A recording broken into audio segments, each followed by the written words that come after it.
I'm delighted.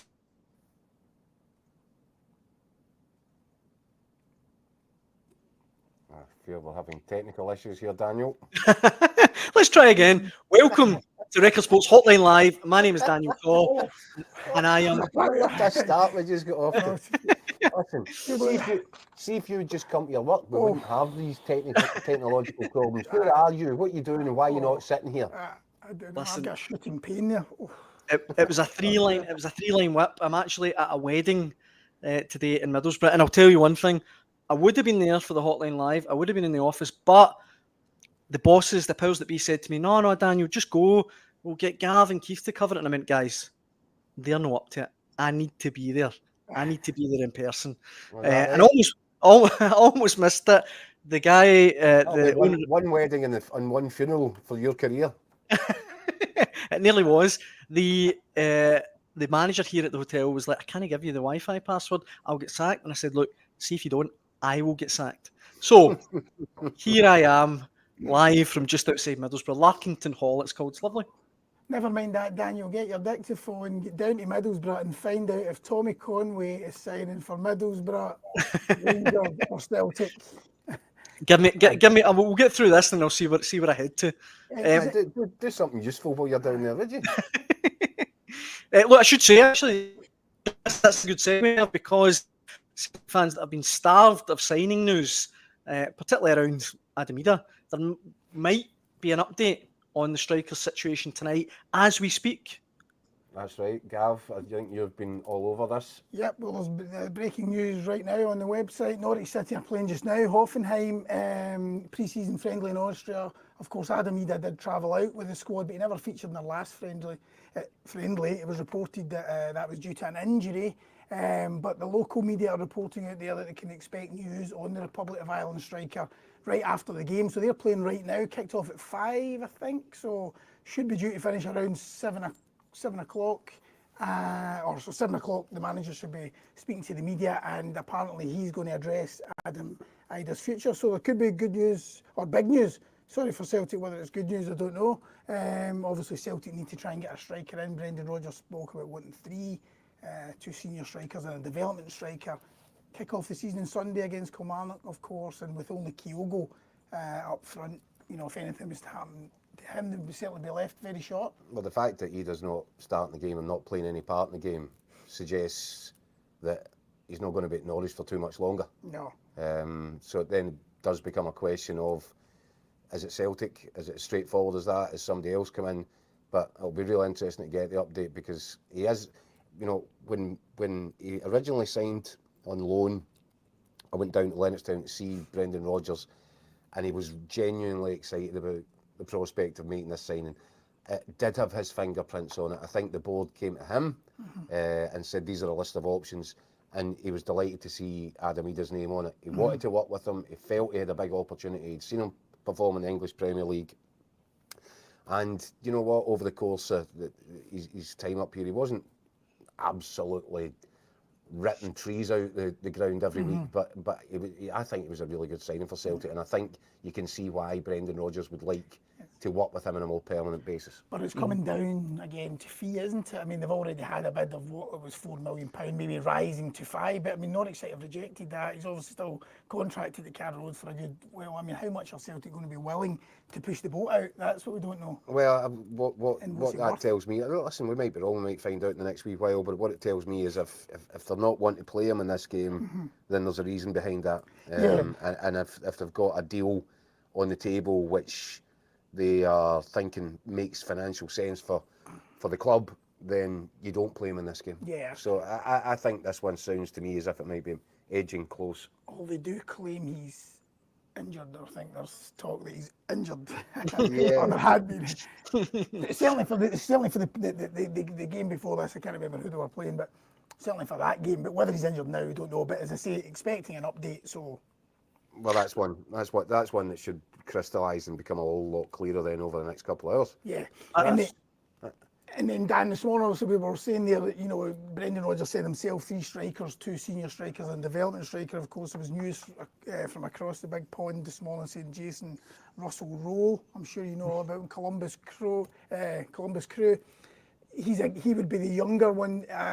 American reporter said multiple bids from a Scottish club, unnamed Scottish club, we have to say, but the assumption was it was Celtic. 6 caps for Canada. Was multiple bids. Are they bidding against themselves? Like? It's a silent auction. Multiple bids by one club. A teammate of Alistair Johnson's at Canada, but he's a younger striker. Would fit the bill into the development, as Brendan Rodgers spoke about. See, just on Ida, I think I can speak for the majority of Celtic fans. With it being the 1st of August and Thursday, I think Celtic fans just want this done. They want Celtic just to meet Norwich's price. And then actually, that's the question I was going to ask you guys. At what point does Celtic draw a line under this and say, look, do we move on to other targets? Yeah, well, it's a negotiation, isn't it? I think, Brendan Rodgers said himself at the end of last season, he wants the players in as early as possible. And you'll hear every manager in every club in every country saying the same thing. They want the players in early. They want the new signings in early. They want to be able to bond the guys together. There's a slight difference with Adam Ida in that he spent 6 months getting to know the place, getting to know his teammates. Yeah. There's not really the same urgency. So, by the way, if that means you might save £1 million or £1 million, £1.5 million on a transfer fee, it's a conversation worth having. But now that we're getting really close to the start of the new season, it makes sense if things are starting to move. I can understand the frustration with Celtic fans because they're just looking at a club which is sitting on an absolute fortune, with potential, as we were discussing last night, for even more to roll in if Matt O'Reilly's sale is sanctioned. So I can understand that there would be frustration there in terms of why we're not spending this money. Celtic will spend money. I have the feeling with the developments that we're hearing with Adam Ida that this could be the next one in. There are two ways to look at it. I mean, I'm saying to you, what if something happened to Kyogo in training this week or even during the game against Kilmarnock on Sunday? There will be people who will say, well, Celtic have a double winning squad here. It's Kilmarnock at home. They should have enough to get them through until the transfer window closes, and then they don't play in the Champions League, of course, until the middle of September. So there may be people, there will be fans who say, let's not panic. That would be the counter argument to what you've just said there. Yeah. Listen, but in terms of what the manager wants the players in the door as quickly as possible. Okay. I'm saying with Adam Ida, it's a different case because he's not going to need any time to bed in. Yeah. He could come up on Friday and play on Saturday. Yeah. Or Saturday and play on Sunday. Yeah. That's not an issue, but I can understand if you have other priorities and other players that you want to get in who are not familiar with the surroundings, who haven't played in Scottish football, who need to be integrated into the system and the style of play. Yeah. You want them done, and you want them done weeks ago. Yeah. So that's why the Celtic situation is interesting. And I know, Gav, you were talking, you saw somebody on the hotline earlier. I was just saying the hotline today the headline on the hotline today pretty much summed up the tone from the mood of the Celtic fans. Unambitious Celtic board, our Rangers' best friend. That could have been a headline that was written in the January transfer window or many other transfer windows over the years. But yeah, that seems to be the mood. One of frustration. What deal's done now? I suppose guys like Ida and Bernardo as well would fall into the same bracket. They've been there. They've been there and done it, and you would think it would then just be a case of right, okay, let's just make this happen and make it happen quickly. But they're dragging out, and I think that's the issue that Celtic fans have. I think it's an issue with Celtic fans in particular because there is so much cash there. Yeah. It's not as if they need to fight over, a couple of quid here and a couple of quid there. They've got the money. But then again, that's just not good business. So there has to be a happy medium. There has to be a balance found, and as I'm sure we'll probably discuss in a bit, the ongoing saga with Lorne, Shankland and Rangers shows that sometimes these things can take a while to get over the line. Well, listen, hopefully we find out more, after tonight's friendly between Norwich and Hoffenheim.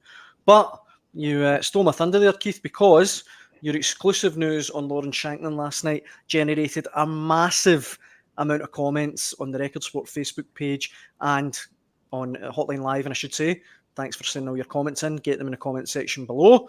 But Keith, I understand you have another update for us. Aye, there's a few I'm not thankful for, but generally speaking, keep them clean, boys. That's it. But Keith, you've got an update tonight as well. It's not. I wouldn't go as far as to say it's an update. I think we've now entered a period, a sort of watching and waiting brief. Obviously, Rangers were getting their ducks in a row last night, deciding whether or not they're going to go in full tilt with a bid or not. The one communication that I've had from someone that's very close to all of this was just a simple text message saying everyone wants it, finances will dictate. Now,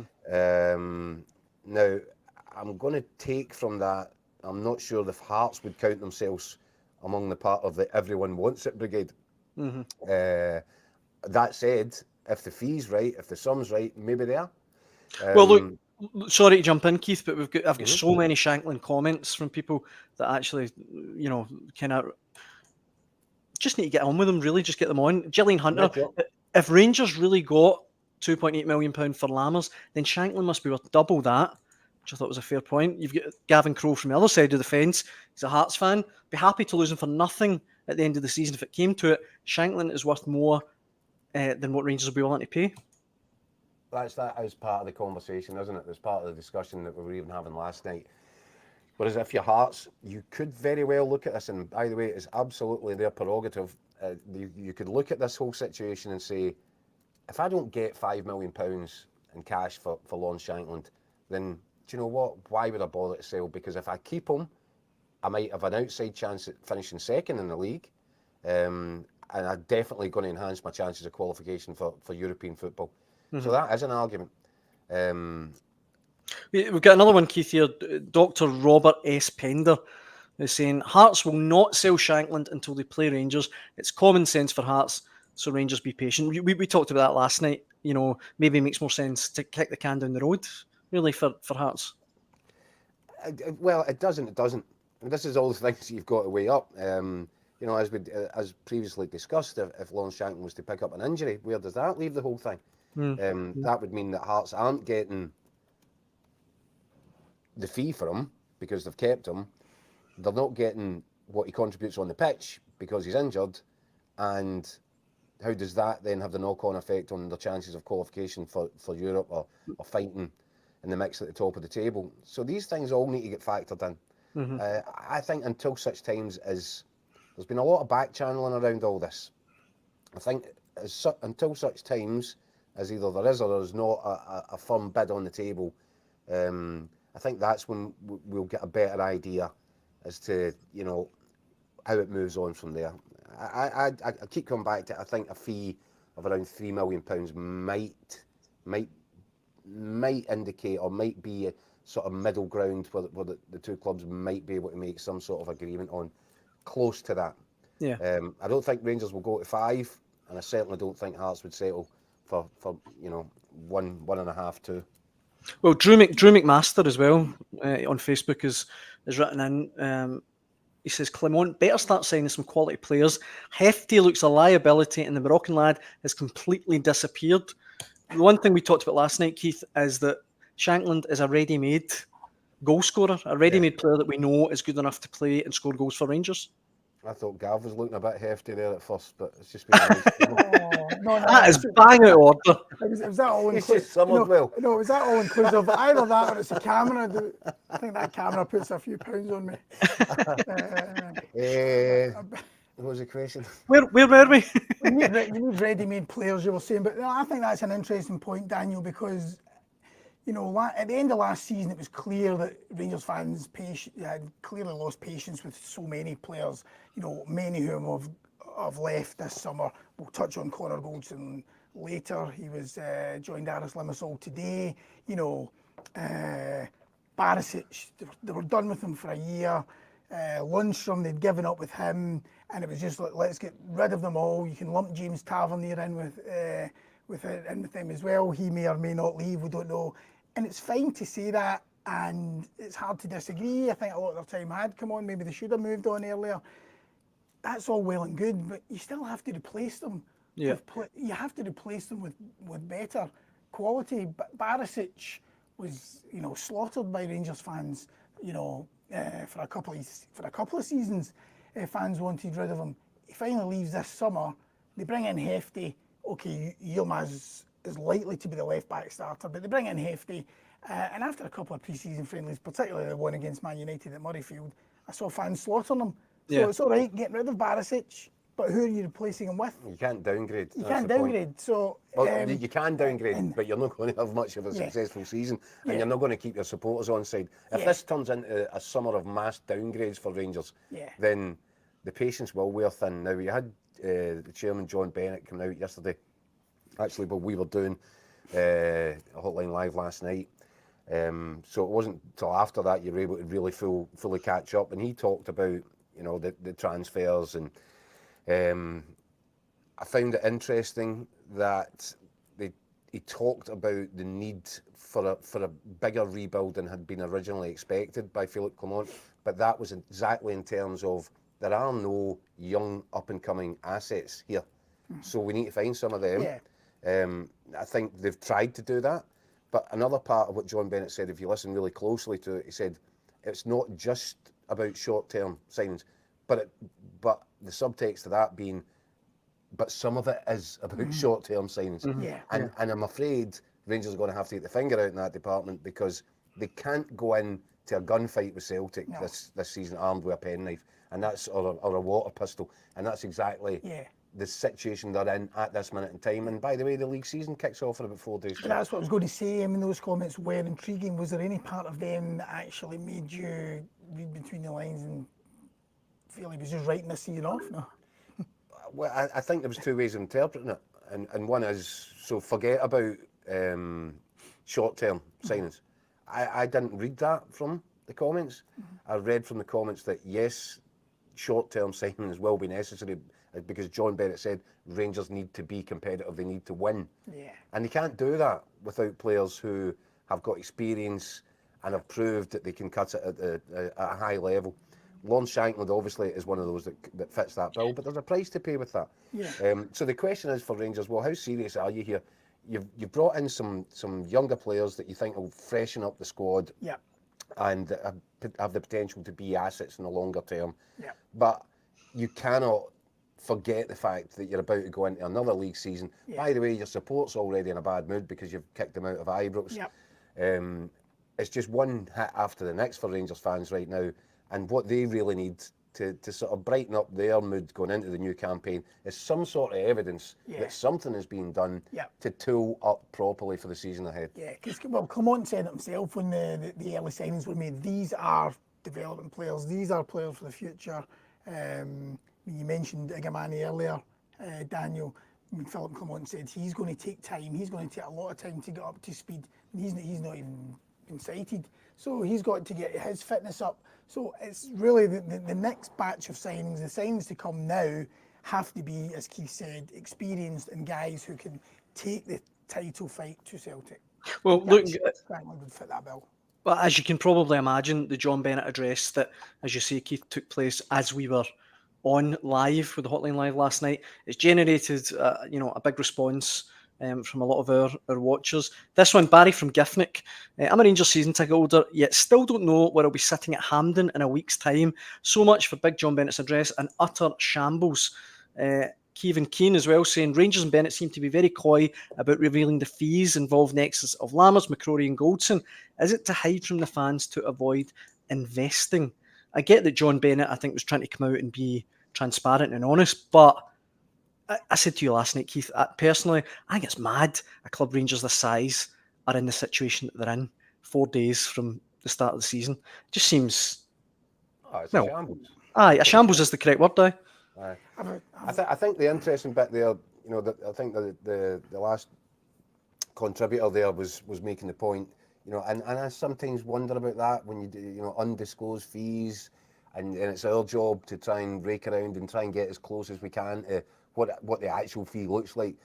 If I'm Rangers right now, I'm probably going to be going as undisclosed as I probably can be, for the simple reason that it's going to let other people know how much money I might have available when it comes down to making offers.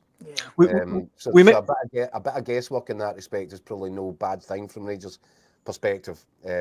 If it was to be, if it was to become a matter of public record, for example, not that this is the case, but if Connor Goldson's fee was £45 million, how much do you think Lon Shankland costs? That's a fair point. And I should say we could have an exclusive here because live comment sent in via YouTube from Kenneth Elliott. He's saying Rangers will have 2 more players in by Saturday. So, Kenneth, thank you very much for the exclusive. There you go, Keith. We've got a scoop. Kenneth going to send us the names on, mate. If you could comment again, Kenneth, we'd appreciate that. Aye, that's tomorrow's back page. I do have a certain degree of sympathy, Daniel, for John Bennett because, you know, the mood of the Rangers fans just now, as Keith said, I mean, it doesn't take a genius to work out. I mean, the way that last season ended, you know, the fact that they're out of Ibrox, there was very little. I mean, the fans have got it in from you know, they're directing their ire at him. It's not really Philip Clement. You know, Clement is actually, he'll be grateful that it's been directed elsewhere.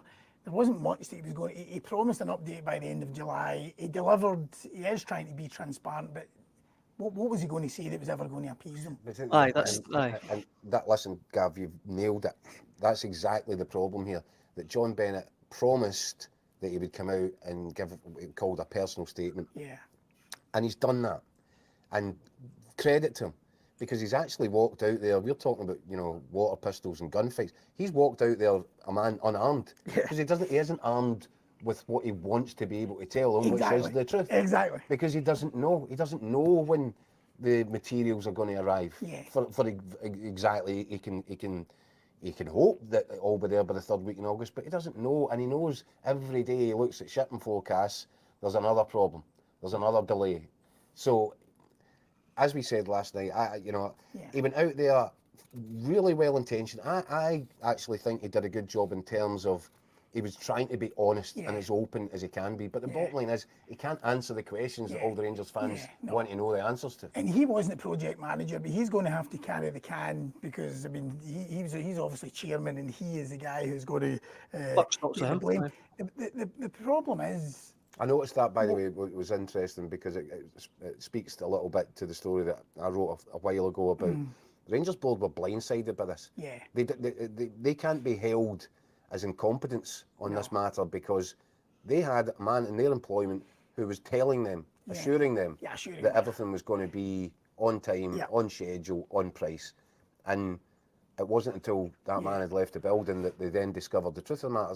So you've got to have a bit of sympathy for them. I do have a bit of sympathy, but it is easy, I suppose, when somebody's left to say, well, it was all his fault. I mean, do you know what I mean? Well, there is a bit of that. I mean, he is the chairman, but it does make. But if that's the truth, Gavin, I believe that to be the truth. Then you know, that's poor. That's really poor. Yeah, but there must be. But there's so many questions sort of unanswered in this whole thing. Is it? I mean, why? And I've seen people talking about it. I mean, why not have the steel, order it earlier and have it here? You know, so that when the season finishes, it's I think we're straying into areas out with our expertise, Gav. I don't know about where you stole steel. Okay, well, if not,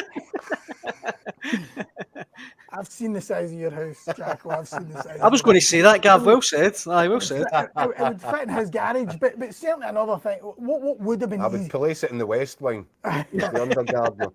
But what would have, what they could have done and should have done, and I believe they were asked at one of their quarterly fans forums, was if this isn't on time, do you have a contingency plan in place? I mean, surely those discussions could have been had to say, look, you know, if there's any chance this is delayed, can we have Hampden set up, you know, rather than then scrambling about? I mean, that seems obvious. If you're told and you're part of the board that everything's going to be fine and you're ready for the start of the season, then you don't need to start having those conversations. If they had known, and I'll cut them some slack here, because if they had known, if they'd been given full sight of what was likely to happen or what was hurtling down the pipeline at them, then they could have started having these conversations way back at the start of the summer, and it wouldn't have felt just as chaotic as it does just now. But apparently anyone who's involved in construction at that level will tell you it's not unusual for delays in material, especially when it's coming from the Far East. So if that's the case, you get it locally, even if it means paying more, or you order it earlier. You know, there should be. I know you're saying that the board were given assurances, but I still think they could have had some sort of contingency. And nobody comes out of it well. It's just embarrassing for all concerned. Yeah, I think. But I think at least he did come out. Yeah. He fronted it up yesterday. I'm sure the Rangers fans will think that he was short on substance. Yeah. But in his situation, imagine he comes out and says, "Do you know what, guys? I promise you, we'll be back in. Our last game at Hampden will be the last week of September, and that's us. We'll be back, and then that deadline comes and goes, and Rangers are still playing in Hampden. The pandemonium. He can't lie to his own supporters. Yeah. But as I said last night, I'm convinced now, looking at this, that I'd originally written the story that there was fears growing that it could run into October.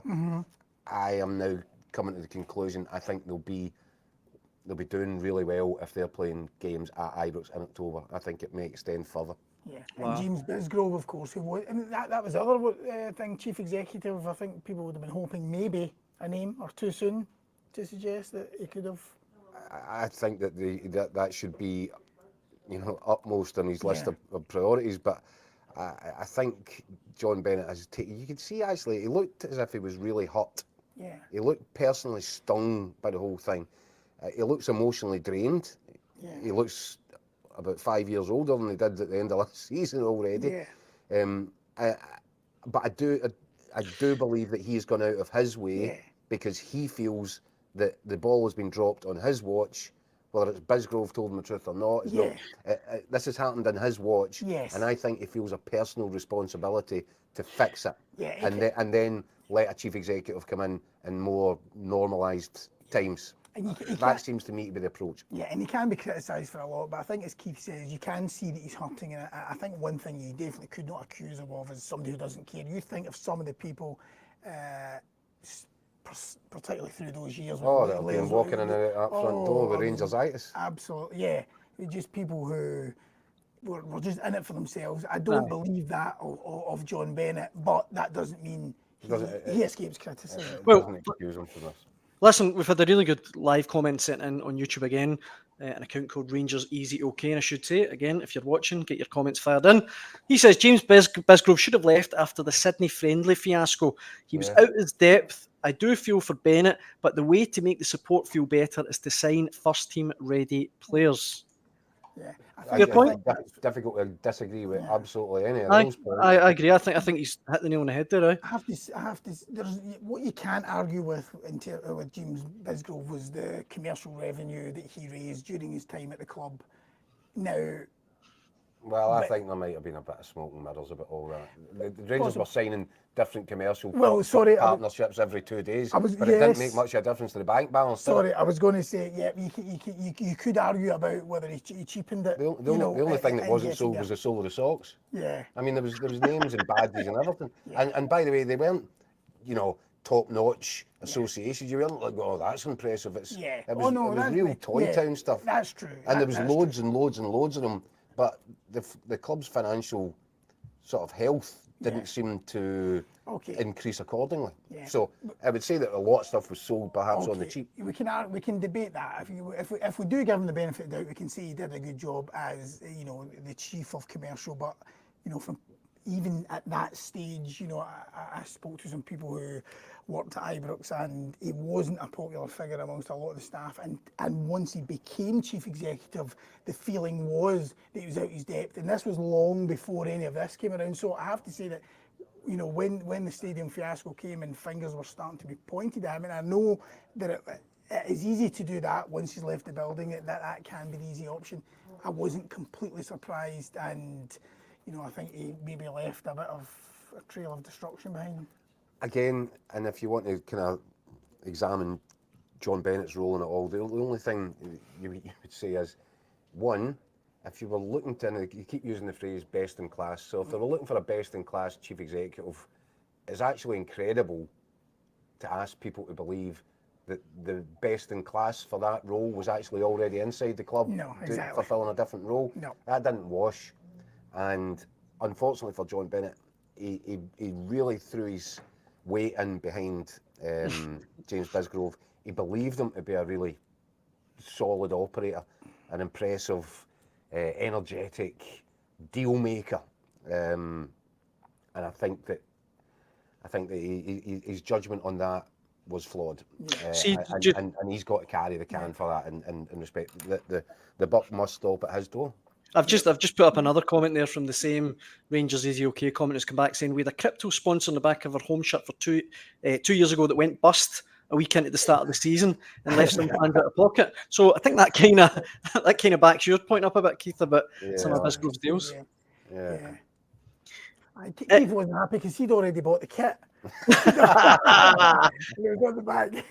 Well done, Gav. That was a nice Gav. I like that one. That was good. Any Don't want to start. That was a joke, mate. That was a joke. That was a joke. Oh, well, look.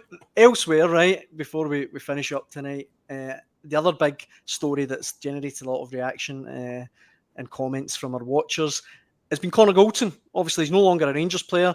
I think the fee of 1.7 million has been mentioned, has been thrown about there. It's weird because we talked about it last night, Keith, about how players like Goldson and Tavernier became kind of punching bags for the Rangers support, and they became kind of symbolic of a team that failed to fulfil expectations. But looking at some of the comments that have come in today, particularly in the Record Sport Facebook page, Jim Aitkenhead here saying he led the team to a league title, a League Cup, and a Euro final when they were skint. He wasn't a bad player at all. Wayne Fawcett here, all the best to Goldson, a good loyal servant, but I think it's right to move on. When absent, we did look worse without him. Heartbeat of a record-breaking defence during 55. And just finally, Andy Cairns here, I think sums up the feeling of a lot of Rangers fans. It was a time for Goldson to move on, but worried that there's no replacement already. Yeah, I can see all that. I think obviously when players leave clubs these days, especially after a sustained period of time, the kind of no modern trend is to write something and stick it up online, and it was a very heartfelt, tugging on the heartstrings statement from Connor Goldson. I'm entirely sure that it was he meant it as well. I'm sure he does have the affection for the club and for the supporters. But it's funny because when these messages come out, it tends to change the lens that he's viewed through from supporters. He was a great guy, really. This the same guy that was jumping up and down saying this guy has to go, get him out, is now, but the big man, he was a proper Rangers man, So that stuff has an effect. But I think generally people acknowledged that Connor Goldson, the time was right for him to move on. That he wasn't the same player as he was, a couple of years, three seasons ago maybe. Yeah. I think the time was right, and as we discussed yesterday, I do believe that Clement has identified a need to absolutely recalibrate what he calls the leadership group inside the dressing room, and obviously your captain and your vice captain are the two key men in all of that. So that's Goldson gone, and I really won't be surprised if Tavernier isn't that far away either. There's a couple of things. It's over at Celtic. There was some, I think one of our guys checked out a link with Southampton's Shea Charles today, Gav. Yes, there was a story this morning mentioned him as a possibility for Celtic. Came through the ranks at Man City, only moved to Southampton last season for about 14 odd million, but he's lost his place in the team. He was linked with Celtic today, and he, of course, Southampton so determined to get Matt O'Reilly, it was mentioned that he could maybe be part of make-weight in any deal. But I think it's been checked out, and Celtic appear to be playing that down. As I say, 14 million last summer. I don't think he could command that same fee now when Bennett out of the picture, but he would be on big wages. Northern Ireland international, youngster 20 years old. But as I say, Celtic seem to be playing it down. Yeah, we've kind of run that past Celtic, and they seem pretty cool on it. Now that's not to say that something doesn't happen, because it wouldn't be the first time that you're led down a garden path in the middle of a transfer window. But that's the early indication that one is not to get too excited about. However, it just speaks once again to the kind of speculation that has been surrounding Matt O'Reilly and will continue to surround Matt O'Reilly until such time either he puts pen to paper at some other club, or the transfer window shuts and it will go and it'll be parked away for another 6 months until January. And then, of course, with Leicester for Hatate the other day, didn't he? I mean, that is the unthinkable, that is the nightmare transfer scenario for Celtic fans. Celtic won't lose to lose the two of them, it's just not possible. They won't do it. They just will not do that. And under no set of circumstances would they sanction the sale of two of their first their first choice midfielders. That you can, but I do believe that they're going to have to look at it and say, right, okay, we can't knock back offers forever.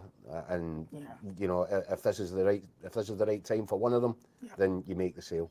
And Celtic are very good at doing it. Yeah. Yeah, and it should be noted as well that Shea Charles is a different position from Matt O'Reilly. Not to say that they couldn't still be part of the same deal, but he's more of a defensive midfielder and can play anywhere in defence as well, I think, as well. Right, okay.